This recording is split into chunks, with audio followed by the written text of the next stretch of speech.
My question is to the Minister for Regulation and asks, what recent announcements has he made regarding regulatory sector reviews? Mr Speaker. The Honourable David Seymour. Thank you, Mr Speaker. Today I released the Early Childhood Education, or ECE, Regulatory Review Report, the first major report from the Ministry for Regulation. The report makes 15 recommendations to modernise and simplify regulations across ECE so that service providers can get on with what they do best, providing safe, high-quality spaces for children to reach their potential. The Ministry has recommended removing, changing or merging approximately 3/4 of the 98 licensing criteria for centre-based services, simplifying the system so it focuses on children's welfare and education instead of paperwork. I've accepted all 15 of the review's recommendations for regulatory changes ranging across licensing, workforce compliance and regulation in order to promote innovation, quality and growth. And I'll be taking a paper to Cabinet in the new year with the intention of implementing these recommendations. Supplementary. How did the Ministry for Regulation form these recommendations? Mr Speaker, the Ministry for Regulation went out and listened to people who use and operate and regulate early childhood centres.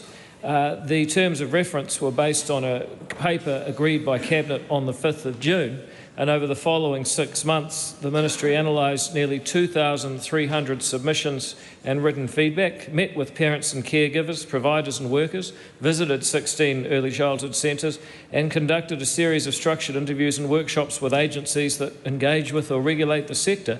I want to thank everyone who's been part of this. It's been done in less than 6 months. I think it's a fantastic piece of work that the sector's long been calling for. Supplementary. Has he received any feedback from the early childhood education sector? Mr Speaker, I most certainly have, and to spare the House's time, I will refer to only two.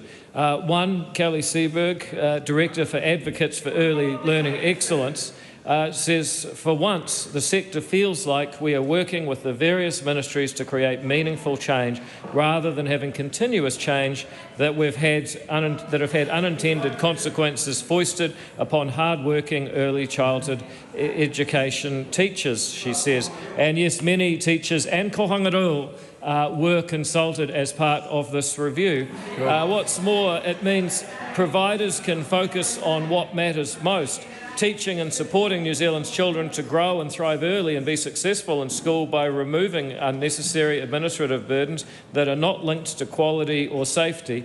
In turn, parents will have an even greater level of confidence in the system and what it is delivering for their whānau. That was Cathy Wilson, the Chief Executive of Montessori Aotearoa, New Zealand. And Mr Speaker, I'd love to go on. We even consulted the unions, but I won't. No, there's absolutely no need. The member has done very well.